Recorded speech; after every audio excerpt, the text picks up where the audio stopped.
Hello everyone, welcome back to our YouTube channel agriculture and GK.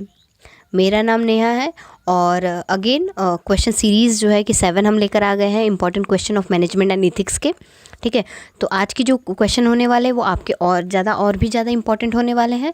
ठीक है, तो because हम लोग इसमें और भी सारे एस्पेक्ट जो भी और भी क्वेश्चंस हम लोग जो है कि डिस्कस करने वाले हैं, तो ये है हमारी क्वेश्चन सीरीज़ 7।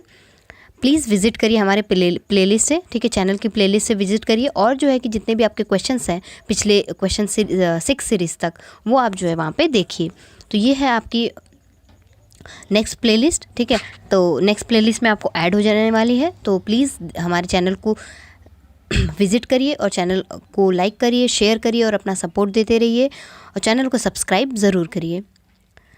अगर आप हमारे साथ FCI की कोर्स ख़रीदना चाहते हैं और FCI की प्रिपरेशन करना चाहते हैं, तो प्लीज़ हमारे कोर्स प्राइस 999 वाले कोर्स को ख़रीदिए, जिसमें आपको जो है कि कंप्लीट नोट्स मिलेंगे, प्लस आपको जो है कि video lectures plus PDF provide करेंगे, प्लस आपको जो है कि प्रीवियस ईयर के जितने भी स्टडी मटेरियल है वो वहाँ आपको प्रोवाइड करे जाएंगे। तो अगर आप इंटरेस्टेड हैं और हमारा FCI कोर्स ख़रीदना चाहते हैं तो हमें हमारे व्हाट्सएप नंबर पे मैसेज करिए और व्हाट्सएप नंबर आपको नीचे दिया गया है।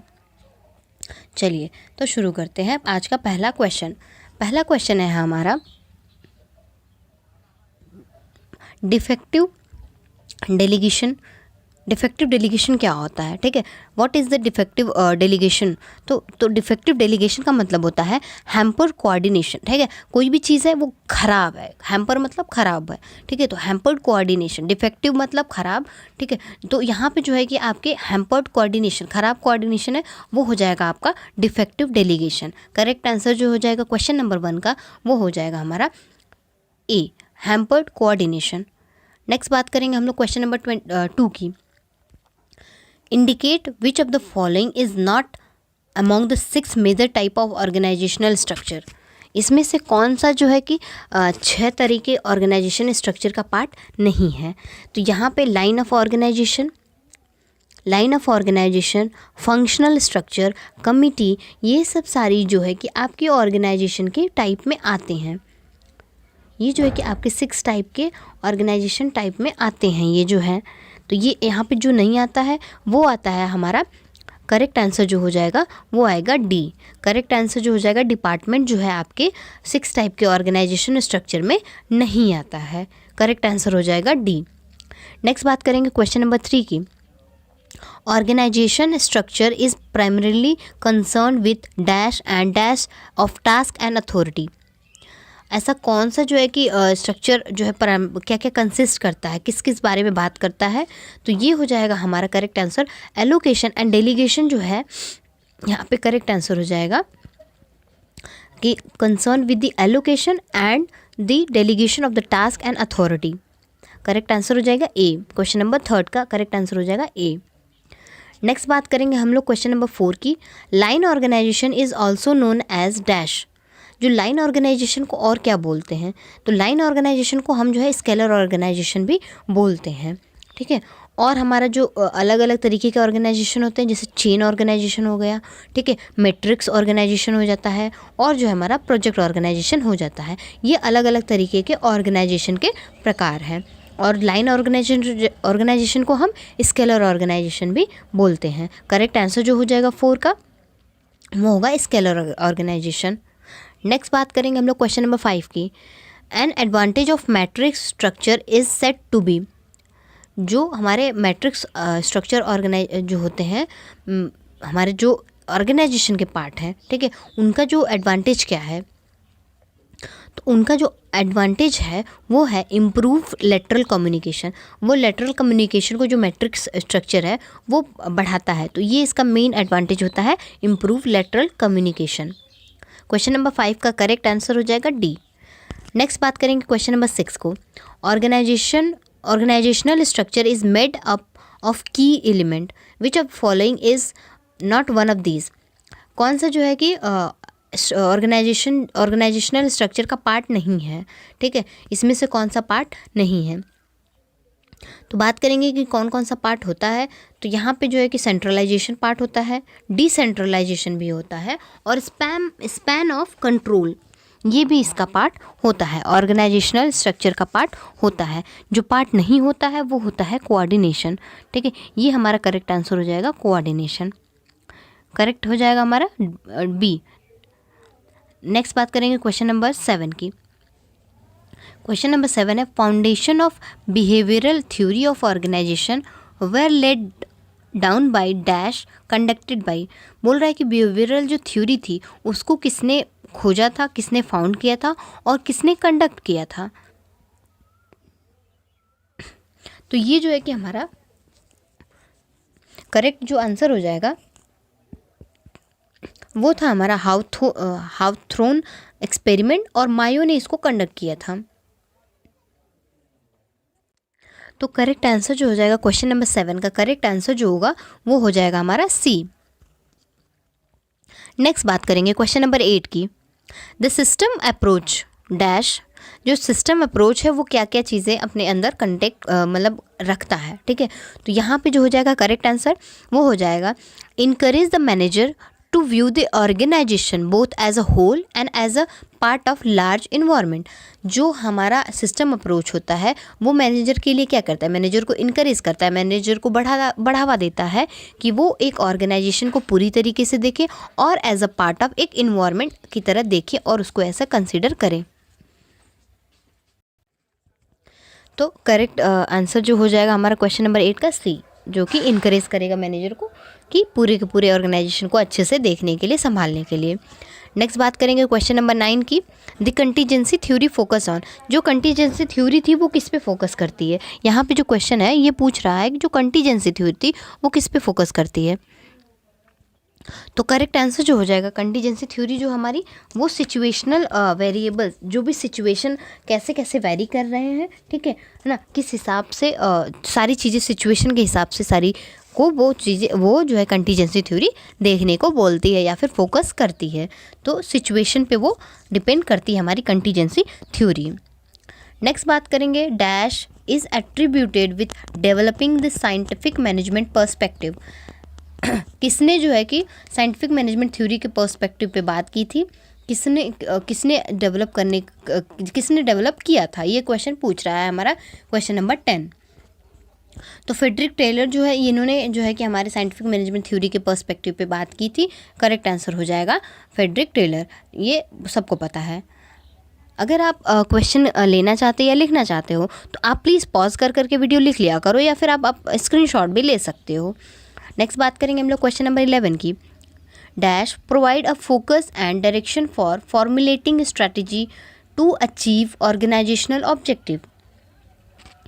तो यहाँ पे क्या पूछ रहा है कि ऐसा कौन सा जो यहाँ पे फिल इन द ब्लैंक्स करना है, तो यहाँ पे कौन सा होगा जो फोकस करता है direction of formulation strategy to achieve the, और ऐसा कौन सा जो यहाँ पे है मैनेजमेंट जो कि फोकस करता है कि हम स्ट्रैटेजी बनाएं और फॉर्मुलेशन करें कि हम अपने ऑब्जेक्टिव को अच्छे से अपने पा सकें, किसी भी ऑर्गेनाइजेशन के भी ऑब्जेक्टिव को पा सकें। तो यहाँ पे जो मैनेजमेंट ऑफ ऑब्जेक्टिव होगा, है ना, वो हम यहाँ पे लिखेंगे, फिल इन द ब्लैंक्स में फिल करेंगे। Management of objective provide a focus and direction for formulating strategy to achieve organisational objective.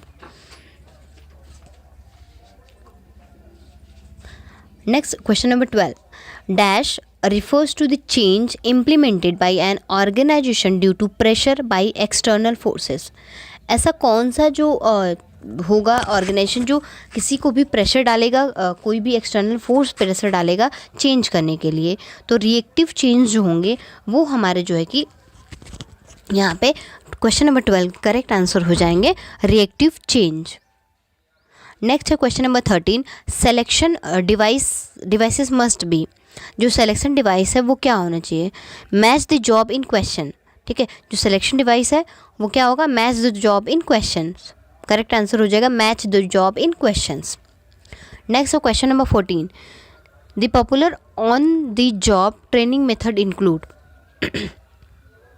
ठीक है, जॉब में जो ऑन जॉब जो भी है उस ट्रेनिंग में कौन सा जो है पॉपुलर मेथड है, इंक्लूड कौन सा करता है। तो यहाँ पे जो करेक्ट आंसर हो जाएगा वो होगा ए जॉब रोटेशन। जो जॉब रोटेशन है वो यहाँ पे मेथड बेस्ट होगा जो कि इंक्लूड करेगा।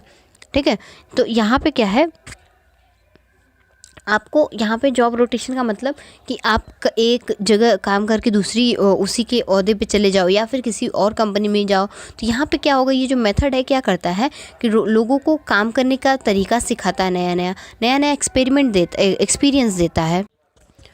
तो यहाँ पे जो पॉपुलर जॉब ट्रेनिंग मेथड में होगा वो जॉब रोटेशन की यहाँ पे बात करेंगे। नेक्स्ट बात करेंगे क्वेश्चन नंबर 14 की।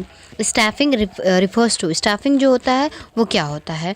तो स्टाफिंग का मतलब होता है कि कोई भी पर्सन है उसकी हैसियत के हिसाब से या उसकी एक्सपीरियंस के हिसाब से या उसके प्रोफेशन या फिर उसके जो है कि जो क्वालिफ़िकेशन है उसके हिसाब से उसके वहाँ पे पोजीशन उसको देना। तो यहाँ पे जो करेक्ट आंसर हो जाएगा वो हो जाए मैनेजिंग द पोजीशन। स्टाफिंग का मतलब ही होता है मैनेजिंग द पोजीशन, ठीक है, कि कोई जो है कि किस पोजीशन पे किस ओहदे पे है, किसके लायक है ना। अगर वो चपरासी की नौकरी के लायक है तो उसे चपरासी की पोजीशन पे रखेंगे। अगर वो प्रिंसिपल की पोजीशन पे रहने लायक है तो उसे प्रिंसिपल की पोजीशन पे रखेंगे। अगर वो एमडी की पोजीशन पे है तो उसे एमडी की पोजीशन पे रखेंगे। तो स्टाफिंग का मतलब ही यही होता है। नेक्स्ट बात करेंगे क्वेश्चन नंबर 15 की। Non financial intensive have many things to do. जो नॉन फाइनेंशियल इंटेंसिव होता है, ठीक है, जैसे कि आप जो है कि किसी को वर्बली आप मोटिवेट कर रहे हो, है ना, किसी को आप एक हग कर दे रहे हो, ठीक है, अगर उसको ज़रूरत है तो उस हिसाब से ये जो है कि हमारे नॉन फाइनेंशियल इंटेंसिव में आते हैं, ठीक है। आप जो है कि उसकी तारीफ़ कर दे रहे हो पूरे उनके, है ना, वर्क ग्रुप के सामने। तो यहाँ पे आपको जो है कि ये सारी चीज़ें जो है कि नॉन फाइनेंशियल इंटेंसिव में आएंगे और इनको जो है कि क्या होता है कि ये मोटिवेशन इनको मिलता है, ठीक। तो ये जो सारी चीज़ें होती है ये आपको मोटिवेट करती हैं और मोटिवेशन करेंगी तो जाहिर सी बात है काम आपके अच्छे होंगे और आप अच्छे से काम करोगे। नेक्स्ट बात करेंगे क्वेश्चन नंबर 16 की। स्टाफिंग नीड, स्टाफिंग में क्या ज़रूरत होती है। सबसे पहली बात तो स्टाफिंग में जो है कि आपकी सबसे पहली और मोस्ट इम्पॉर्टेंट चीज़ जो होगी वहाँ पे आपकी स्टाफिंग में जो है कि मैन पावर होती है। Man power in the sense कि आपके वहाँ पे इंसान होते हैं, ठीक है, ह्यूमन होते हैं, ह्यूमन का इन्वॉल्वमेंट होता है, ठीक है। मशीन आपकी स्टाफ में कंसीडर नहीं की जाएगी, ठीक है। आपके चौक डस्टर आपके स्टाफ में कंसीडर नहीं किए जाएंगे। वो सब आपकी इन जो है कि नीड्स हैं, वो आपकी जो है कि जो क्या कहेंगे उसे, आपकी वो जो मटेरियल है, ठीक है, आपकी ह्यूमन जो भी होंगे, ह्यूमन पावर जो होता है वो आपका जो है कि स्टाफ में आएगा। प्लस उसके बाद जो है कि आपके जो है कि सारी चीज़ें क्योंकि सोचने के लिए आपको ह्यूमन ही चाहिए, ठीक है। मशीन ही सोचेंगी नहीं, मशीन आपको जैसे आप काम दोगे उसे वैसे ही कर देंगी। आपको सोचने के लिए ह्यूमन पावर चाहिए, तो इसलिए स्टाफ की ज़रूरत पड़ेगी और स्टाफ में जो है कि आपके नीड जो है ह्यूमन पावर की ही नीड होती है। नेक्स्ट बात करेंगे क्वेश्चन नंबर 17 की। HRD रिफर्स टू,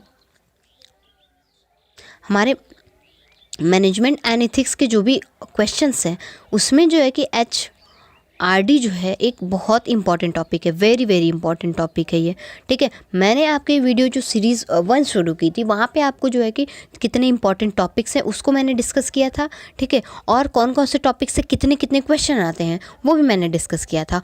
और हमारी जो वीडियो सीरीज़ 1 थी उसमें मैंने आपको प्रीवियस ईयर के सारे क्वेश्चन भी डिस्कस किए थे।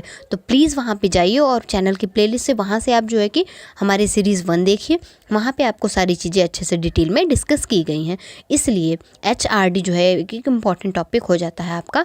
और HRD से जो है कि जो ये क्या रिफ़र करता है, तो ये हमारा डेवलपमेंट के बारे में बात करता है, ठीक है। और इसका जो फुल फॉर्म होता है ये होता है human resource development. Full form जो इसका हो जाएगा वो होता है हमारा ह्यूमन रिसोर्स डेवलपमेंट।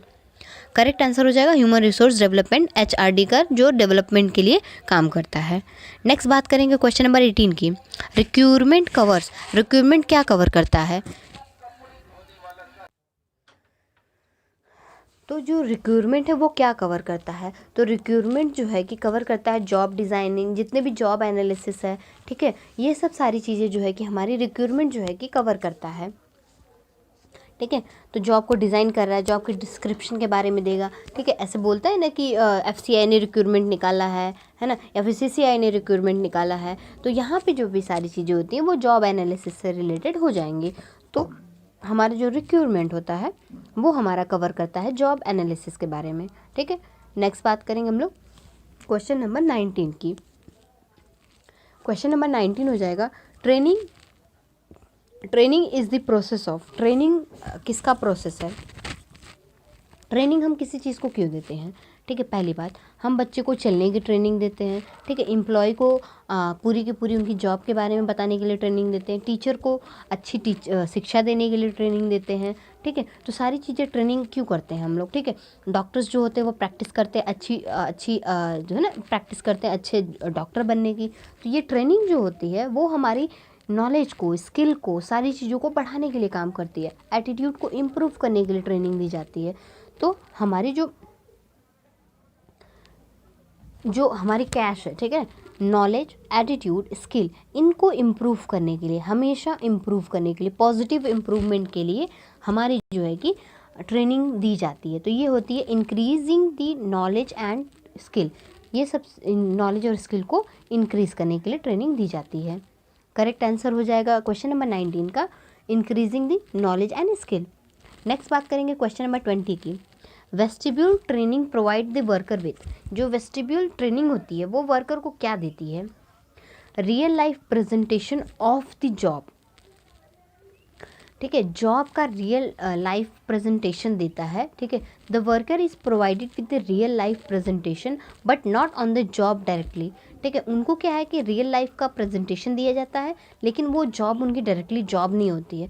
तो ये जो है कि वेस्टिब्यूल ट्यूबल ट्रेनिंग में जो है हमारे दिया जाता है। तो ये होता है real life presentation of the job, job के अलावा। ये हो जाएगा वेस्टिब्यूल ट्रेनिंग। नेक्स्ट बात करेंगे क्वेश्चन नंबर 21 की। What is the meaning of acronyms?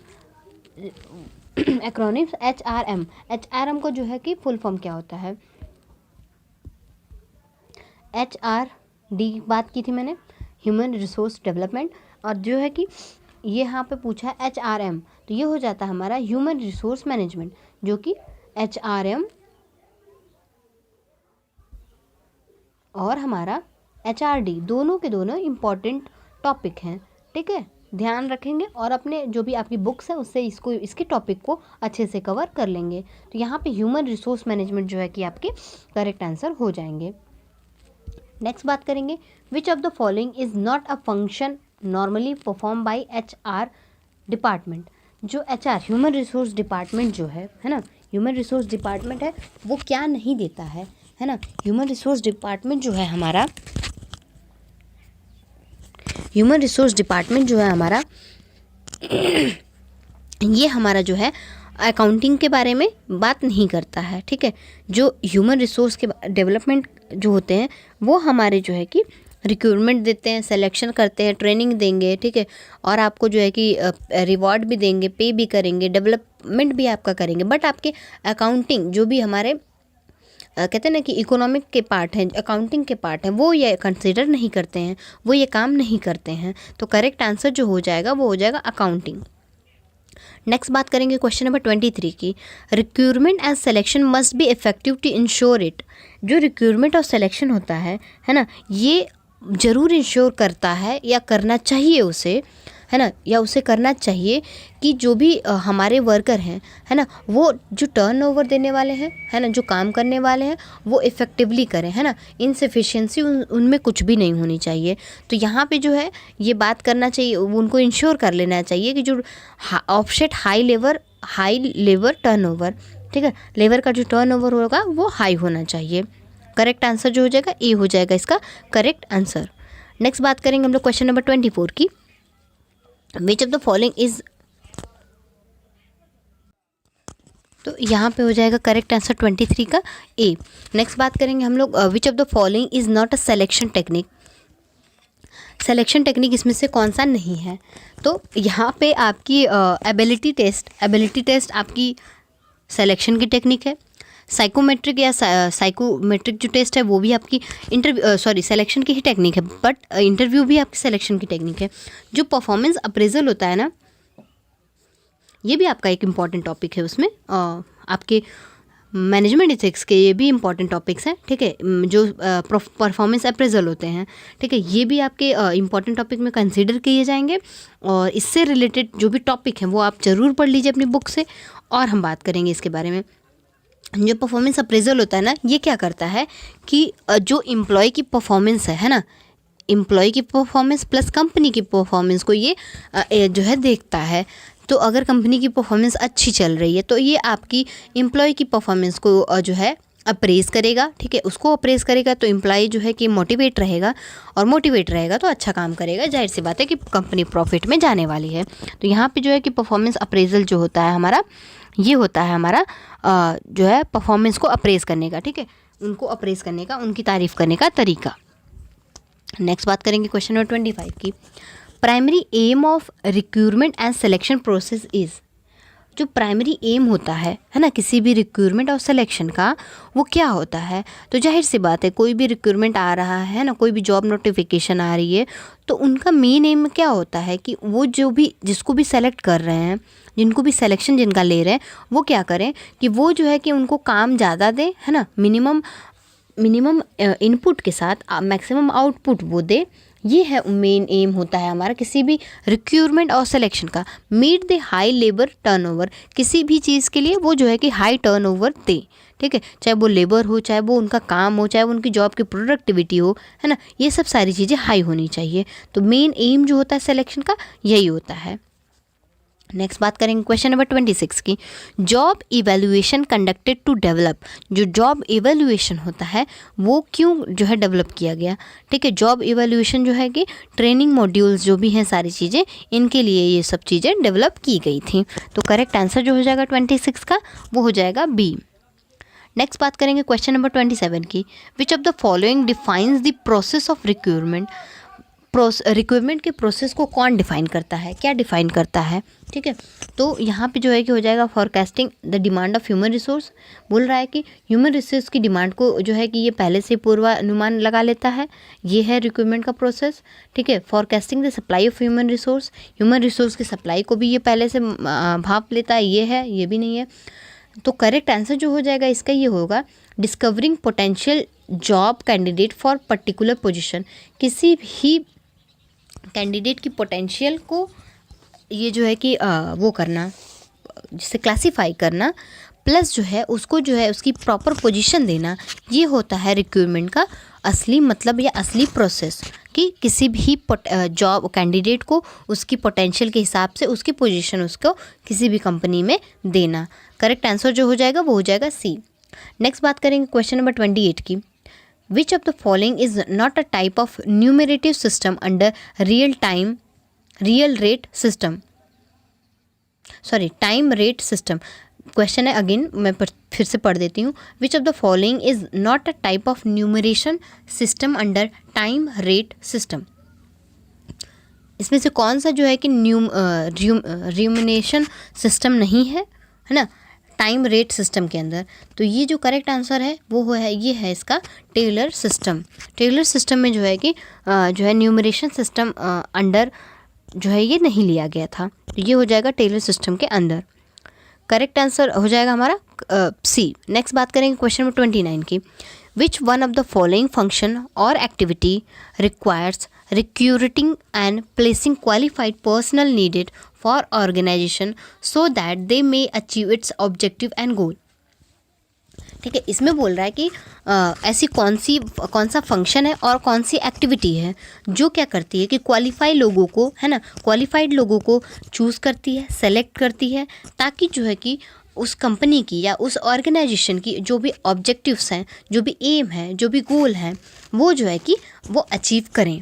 तो यहाँ पे क्या होता है, प्लानिंग तो नहीं, ठीक है, ये ऐसा कुछ भी नहीं है। प्लानिंग आप कर रहे हो तो ज़रूरी नहीं है कि आप प्लानिंग कर लिए तो आपके ऑब्जेक्टिव और गोल्स पूरे हो जाएं। यहाँ पे आप अगर स्टाफिंग करोगे ना, स्टाफिंग मतलब कि आप ह्यूमन पावर ले रहे हो, स्टाफ को सेलेक्ट कर रहे हो, तो यहाँ पे जो है कि सबसे पहले तो स्टाफ को सेलेक्ट करोगे तो आप वहाँ पे उनकी जो है कि पर्सनल डाटा ज़रूर देखोगे, ठीक है। तो इसलिए जो है कि पर्सनल क्वालिफाइड पर्सन्स, ठीक है, यहाँ पे जो है कि उनकी क्वालिफिकेशन के हिसाब से उन्हें जो है कि पोजीशन दोगे, तो ये जो है कि स्टाफिंग के प्रोसेस के अंदर आता है। करेक्ट आंसर जो हो जाएगा 29 का वो हो जाएगा हमारा करेक्ट आंसर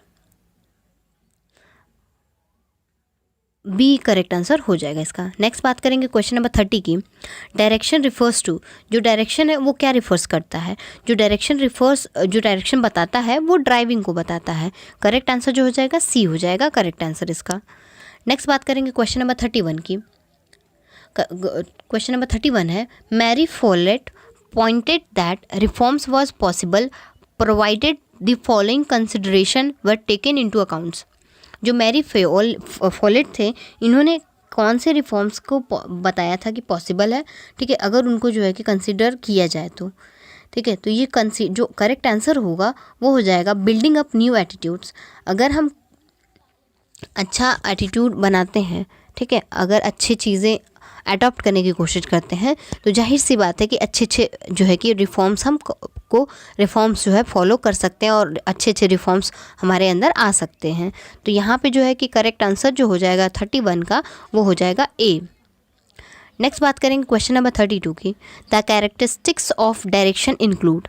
जो डायरेक्शन के जो कैरेक्टरिस्टिक्स होते हैं वो क्या होंगे, तो ये हो जाएंगे हमारे जो है कि परफॉर्मेंस अप्रेजल। तो मैंने बात की थी परफॉर्मेंस अप्रेजल की, जो है ये हमारे जो है कि हो जाते हैं। परफॉर्मेंस अप्रेजल में हम जब बात करेंगे, एक सेकेंड, हाँ जी, परफॉर्मेंस अप्रेजल में जब हम बात करेंगे तो यहाँ पे किसी भी एम्प्लॉय की परफॉर्मेंस को आप वहाँ पे एनालाइज करते हो, है ना, किसी भी एम्प्लॉय की परफॉर्मेंस को एनालाइज करते हो, देन उसके बाद उनकी जो है कि है ना, उनकी इंक्रीमेंट करते हो, उनको इंटेंसिव लगाते हो, है ना, उनकी जॉब से उनको प्रमोट करते हो। तो परफॉर्मेंस अप्रेजल के अंडर ही ये सब सारी चीज़ें आती हैं। और जो करेक्ट आंसर जो इसका हो जाएगा वो हो जाएगा हमारा गाइडिंग। अगर किसी को आप डायरेक्शन दे रहे हो तो उसको किस हिसाब से गाइड कर रहे हो वो चीज़ें मैटर करती है, वो वहाँ पे करेक्ट आंसर हो जाएगा गाइडिंग। तो करेक्ट आंसर जो 32 को जाएगा वो हो जाएगा ए, गाइडिंग। नेक्स्ट बात करेंगे क्वेश्चन नंबर 33 की। डायरेक्शन क्या है, डायरेक्शन है क्या? Direction is a continuous process. Direction जो है कि कंटिन्यूअस प्रोसेस होता है। किसी को भी आप डायरेक्शन दे रहे हो, किसी को भी आप गाइड कर रहे हो, तो वो कंटिन्यूअस होना चाहिए, है ना। ऐसा नहीं कि आप जो है कि थोड़ा सा गाइड किया और छोड़ दिए, आप उसको प्रॉपर और कंटिन्यू करके पूरा उसको जो है कि गाइडेंस दो, ये होगा आपका डायरेक्शन। नेक्स्ट बात करेंगे क्वेश्चन नंबर 34 की। The principle of direction do not include. जो हमारा डायरेक्शन का जो प्रिंसिपल है वो क्या नहीं इंक्लूड करता है, तो वो जो है कि हमारे जो है कि बात करता है कि सारे ऐसी नॉलेज के बारे में बात करता है जो आपके जो है एम्प्लॉय को बांध के रखें, ठीक है। सारे के सारे जो भी इनसफिशिएंसी है काम की, एम्प्लॉयमेंट की, कंपनी की, वो ख़त्म करे, प्लस इसकी जो है कि इफ़ेक्टिव कम्युनिकेशन जो है कि बनाए रखे हमारे सुपीरियर और जो भी सब ऑर्डिनेट है उनके बीच में। तो ये जो है कि सारी चीज़ें हमारी कम्युनिकेशन के बीच अंडर आती है। बात करेंगे जो इसका प्रिंसिपल इंक्लूड नहीं होता है वो होता है हमारा लेबर टर्नओवर जो है हमारा इसके अंदर नहीं आता है। नेक्स्ट बात करेंगे क्वेश्चन नंबर 35 की। The technique of direction include. जो डायरेक्शन की टेक्निक है वो क्या एक्सक्लूड करती है, जो क्या एक्सक्लूड करती है, ठीक है। जो टेक्निक्स जो है वो क्या क्या इंक्लूड करती है, सबसे पहले ये बात करेंगे। तो हमारी जो है कि यहाँ पे जो स्टैंडर्ड एंड प्रैक्टिसेस को इंक्लूड करती है, सुपरविजरी टेक्निक्स को इंक्लूड करती है, प्लस जो है कि अल्टरनेटिव डिवाइसेस ऑफ कम्युनिकेशन, ये सब सारी चीज़ें टेक्निक ऑफ डायरेक्शन में इंक्लूड होती हैं। तो करेक्ट आंसर जो होगा वो हो जाएगा कोऑर्डिनेशन यहाँ पे करेक्ट आंसर हो जाएगा आपको, जो कि टेक्निक ऑफ डायरेक्शन एक्सक्लूड या फिर निकालती है या फिर वो उस चीज़ को कंसिडर नहीं करती अपने अंदर। तो ये सब सारी चीज़ें हो जाएंगी इसकी। ए, बी और डी जो है कि ये कंसीडर करेगा और सी जो है कि कंसीडर नहीं यहाँ पे करेगा। नेक्स्ट बात करेंगे क्वेश्चन नंबर 36 की। कम्युनिकेशन क्या है? 2 वे प्रोसेस है कम्युनिकेशन, ठीक है। Communication is a transfer of information from one person to another and getting the feedback to check the efficiency of the message communicated. Communication क्या होता है कि मैसेज किसी के द्वारा भेजा गया और रिसीवर के द्वारा रिसीव किया गया, सक्सेसफुली रिसीव किया गया। तो ये होता है कम्युनिकेशन, हमारा 2 तरीके 2 वे प्रोसेस होता है। नेक्स्ट बात करेंगे क्वेश्चन नंबर 37 की। The sketch show the process of communication from A to B, what labels apply to the arrow that cross the centre. तो यहाँ पे जो है कि बात करेंगे तो यहाँ पे आपका जो है कि ट्रांसमिशन और फीडबैक जो है यहाँ पे करेक्ट आंसर हो जाएगा। क्वेश्चन नंबर 37 का ट्रांसमिशन और फीडबैक जो है कि करेक्ट आंसर हो जाएगा। फीडबैक क्या होता है? देखिए, फीडबैक होता है कि कोई भी चीज़ आप रिसीव किए हो, है ना, कोई भी मैसेज रिसीव किए, कोई भी मैसेज अगर आप रिसीव किए हो, उसके रिस्पॉन्स में वो अच्छा है या बुरा है ना, उसको जो आप जब रिप्लाई करते हो उसके हिसाब से, उसके मैसेज के लेवल के हिसाब से, तो ये हो गया आपका फीडबैक। आप अच्छा बुरा कुछ भी लिख सकते हो वहाँ पे, ठीक है, तो ये आपका फीडबैक हो गया। नेक्स्ट बात करेंगे क्वेश्चन नंबर 38 की। What comprises the decoding stage of the communication model. Communication model में डिकोडिंग स्टेज पे क्या क्या चीज़ें होती हैं। तो डिकोडिंग में जो है कि आपका जो होता है, पहला हो जाएगा अटेंशन, ठीक है, दूसरा हो जाएगा परसेप्शन, तीसरा हो जाएगा रिटेंशन। ये जो है कि करेक्ट आंसर हो जाएगा आपका। हमारे जो कोडिंग स्टेज जो होते हैं वो सब सारी चीज़ें कम्युनिकेशन मॉडल में डिकोडिंग स्टेज के जो है कि 3 हमारे stage, attention, perception and retention, APR, okay. APR जो है आपके कोडिंग स्टेज, डिकोडिंग स्टेज के हमारे स्टेज हो जाएंगे। नेक्स्ट बात करेंगे क्वेश्चन नंबर 39 की। What is the first step to take during communication planning. Communication planning में पहला स्टेप क्या होगा आपका। तो यहाँ पे जो होगा, डेवलप अ कम्युनिकेशन मैनेजमेंट। सबसे पहले आपके कम्युनिकेशन मैनेजमेंट को वहाँ पे आपको डेवलप करना पड़ेगा। यहाँ पे फर्स्ट स्टेज आपका यही होगा कम्युनिकेशन प्लानिंग में। नेक्स्ट बात करेंगे क्वेश्चन नंबर 40 की। Feedback is a listeners. Feedback जो है किसी भी क्या होता है, तो ये वर्बल और नॉन वर्बल दोनों रिस्पांस होंगे मैसेज के फॉर्म में। तो वर्बल मतलब बोल के भी, नॉन वर्बल मतलब लिख करके भी आपके ये हमारे रिस्पांस होंगे मैसेज के। तो फीडबैक यही होते हैं। नेक्स्ट बात करेंगे क्वेश्चन नंबर 41 की। To decode a message is to, ठीक है, किसी भी मैसेज को अगर डिकोड कर रहे हैं तो इसका मतलब क्या हुआ। तो किसी मैसेज को डिकोड करने का मतलब ये हुआ कि उसको इवैल्यूएट कर रहे हो आप, है ना, whether this message is good और अ बैड और अ स्पैम, ठीक है। सबसे पहले मैं यही उसको डिसाइड करूँगी, है ना, कि ये मैसेज अच्छा है ना, अच्छा है या बुरा है या फिर स्पैम है ना, या फिर जो है कि ये फ्रॉड है, कुछ भी ऐसा कुछ हम देखेंगे। तो ये सब सारी चीज़ें यहाँ पे हम इवैल्यूएट करेंगे मैसेज को। तो नेक्स्ट है जो करेक्ट आंसर जो हो जाएगा, to decode a message is to, correct answer evaluate a message. Next बात करेंगे क्वेश्चन नंबर 42 की। In the communication process to encode means, ठीक है, कम्युनिकेशन प्रोसेस में इनकोड का मतलब क्या होता है, ठीक है। इनकोड का मतलब होता है ट्रांसलेट आइडियाज़ इनटू कोड। कोई भी आइडिया है उसको जो है कि कोड में ट्रांसलेट करना, ये होता है कम्युनिकेशन प्रोसेस का। कम्युनिकेशन प्रोसेस में इनकोड का मतलब, करेक्ट आंसर हो जाएगा यहाँ पे इन ट्रांसलेट आइडिया इनटू कोड। किसी भी कोड को, किसी भी आइडिया को कोड में ट्रांसलेट करना, ये होता है इनकोड का मतलब। नेक्स्ट बात करेंगे 43 का। A message is a signal that serves as a, कोई भी मैसेज है ना, वो सिग्नल को कैसे सर्व करता है, ठीक है। तो ये सर्व करता है हमारा stimuli for the receiver. Stimuli for the receiver को ये एज अ सर्व करता है मैसेज जो है हमारा एज अ सिग्नल। नेक्स्ट बात करेंगे क्वेश्चन नंबर 44 की। Feedback can come in form of, feedback किस किस फॉर्म में आ सकता है आपके पास। तो फीडबैक जो है आपका verbal, non verbal, listener response, ठीक है। आपका ये जो है कि वर्बल में भी, बोल के भी, नॉन वर्बल में भी, लिख कर के भी, हर एक फॉर्म में आपका फीडबैक आपके पास आ सकता है, या फिर रिकॉर्ड करके भी आ सकता है। तो ये है आपका फीडबैक किस फॉर्म में आता है, करेक्ट आंसर डी हो जाएगा। नेक्स्ट बात करेंगे क्वेश्चन नंबर 45 की। In the communication process a receiver is a, किसी एक कम्युनिकेशन प्रोसेस में रिसीवर कौन होता है, ठीक है। तो करेक्ट आंसर जो होगा वो हो जाएगा a person who decode a message. एक पर्सन, ऐसा पर्सन जो मैसेज को डिकोड करे, ठीक है, जो पर्सन मैसेज को डिकोड करे, तो वो हो जाता है हमारा रिसीवर। करेक्ट आंसर बी हो जाएगा। नेक्स्ट बात करेंगे क्वेश्चन नंबर 46 की। Noise does the following. Noise हमारे कम्युनिकेशन प्रोसेस में क्या करती है। नॉइज़ हमारा जो है कि कम्युनिकेशन प्रोसेस में जो है कि डिस्टर्बेंस का काम करती है। कोई भी जैसे मैसेज हमें सुनाई नहीं दिया, या फिर मैसेज में कोई डिफ़ॉल्ट हो गया, मैसेज में कोई इनकरेक्शन हो गया, इनसफिशिएंसी आई मैसेज में हमारे, तो वो हमारी जो है कि आती है हमारे मैसेज के नॉइज़ की वजह से, या फिर मैसेज कम्युनिकेशन में नॉइज़ की वजह से। तो जो करेक्ट आंसर हो जाएगा वो होगा हमारा डिस्टॉर्ट और इंटरफेरेंस विद द मैसेज।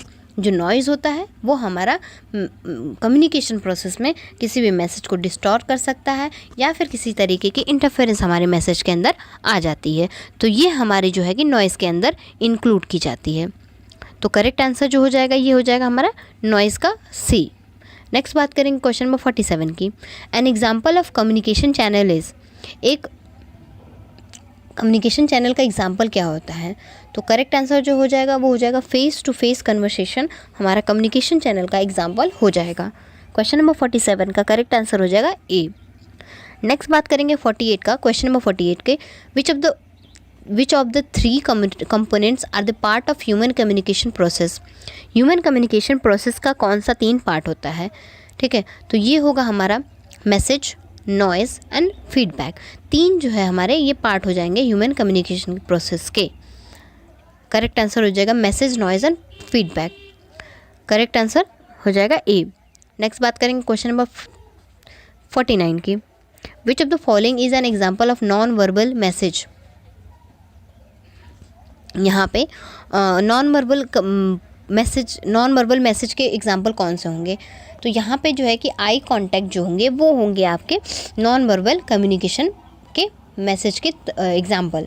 तो आई कांटेक्ट जो हो जाएगा ये हो जाएगा करेक्ट आंसर यहाँ पे नॉन वर्बल मैसेज के एग्जाम्पल। नेक्स्ट बात करेंगे क्वेश्चन नंबर 50 की। The ability to communicate effectively.